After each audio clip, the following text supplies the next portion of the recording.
Okay, I'm out here messing around with that pulse, high intensity pulse generator that I was playing around with, testing it for using it as a coil.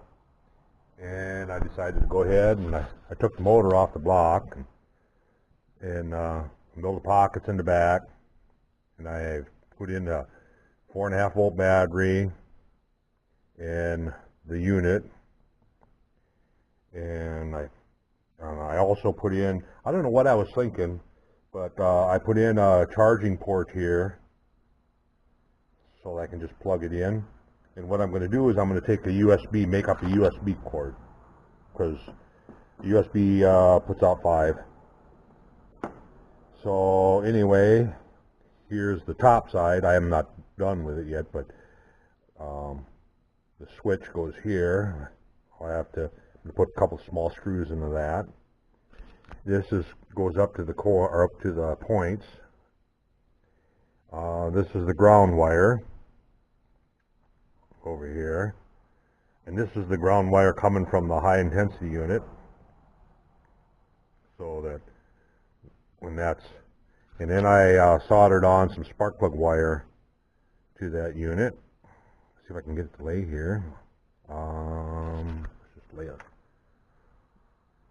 I'm going to lay a little weight on it so it'll stay in one spot.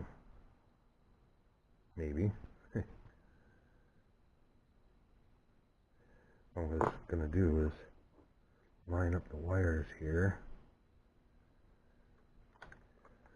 But this way I can charge it with,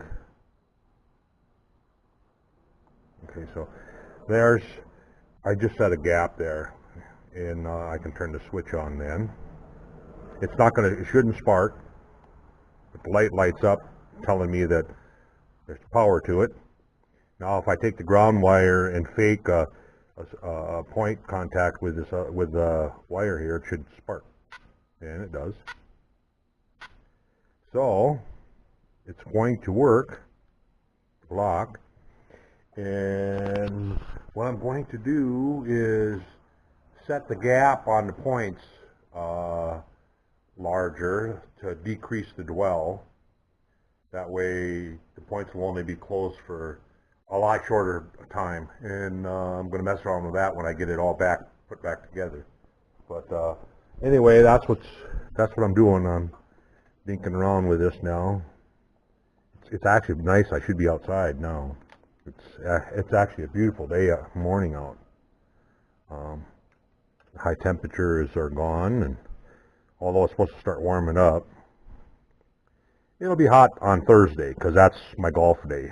I usually go golfing on, that's our men's night at the golf course, and I go have a few beers and whack the ball around and swear and cuss, and no, I don't get that crazy about the game. I'm not a professional. I go out and I do it to relax.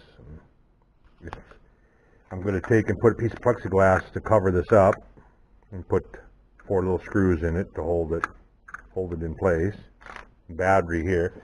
The plug-in. Basically, I got a whole bunch of this whole stereo. It's like a stereo plug-in here, and I'm just going to take one of those and wire it up the other end to a USB plug, and then that way I can plug it right in and charge. Because USB is 5 volts, so I don't know what I was thinking, but that'll work. I can plug it in a computer, or I can plug it into a little wall wart like this. That I have quite a few of these laying around for my cameras, and so anyway, that'll work really good for charging that up. So I can just, battery goes dead, plug it in and charge it right back up without messing around, taking battery out or doing anything. I hot glued the wires down here, so the only thing left on this side to do is to drill little tiny holes in the, actually I think I'll put 6 screws in, 1, 2, 3, 4, and then 5, 6. There, and And when I get done and get the motor back on it, we'll let you take a look at it. So until then, catch you later. Okay, I ran the whole tank of gas through it, so it ran for, I'd say, close to another hour.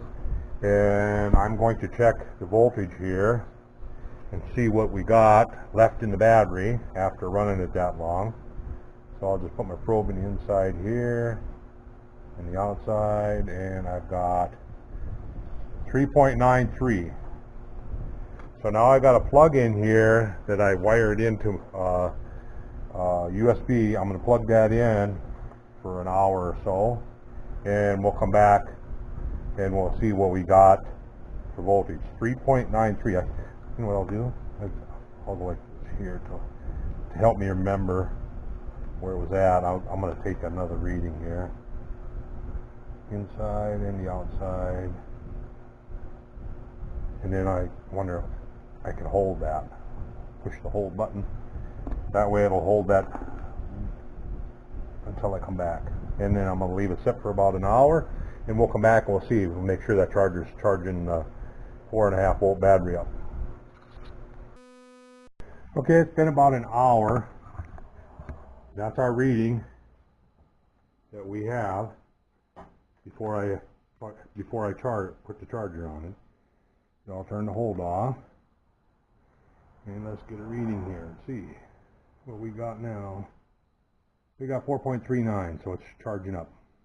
That's 4.5 volt battery, so it's just about fully charged now.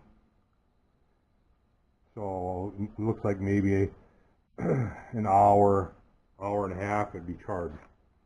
So I'm going to plug it back in and let it charge another half hour, and then I'm going to call it good.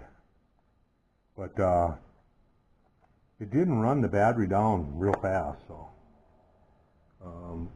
I think I started with 4.19, and I ran it for, well, I don't know, I must have ran it for I know an hour here, and it must have been close to 2 hours yesterday morning. I think it was yesterday morning, or was it the morning before? It's hard to keep the days straight. After I retired here, don't ask me what day it is.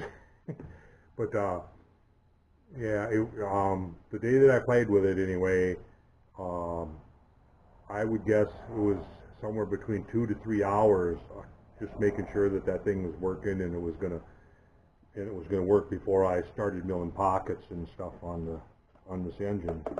So yeah, I got it pretty much all installed now on here, and can flip the switch and go, fill the tank. And so anyway, I think I'm going to do something very similar to that on my 4-stroke engine too. I'm just setting up now to do some text engraving. I'm going to engrave a plate, and going to engrave a plate to put on here of the engine and my name and stuff. So anyway, I'm going to go ahead and do that on my NC machine. So anyway, looks like those are going to work. Even if, even, I've ran it now total of what, 3, 4, about 5 hours. And then if I were to show this engine, 5 hours runtime would probably be probably 3 shows worth, 2 or 3 shows worth. So even at that, at $2, even if I had to replace it, $2, yeah, so what? So I ordered 2 more. I may go and order another half dozen, so just so I can have them on the shelf and ready to go. Although, because I'm working on some other, I'm going to work on, I misspoke the other day too. I said I wasn't going to work on any more internal combustion engines. That's not true. I got 2 of them that I've got all modeled up, so I'm going to build those. Then I'm going to go back to steam engines. So, but I actually want to get back. There's a couple steam engines that I would like to build yet. So, anyway, for another day. Thanks for watching. Catch you guys later.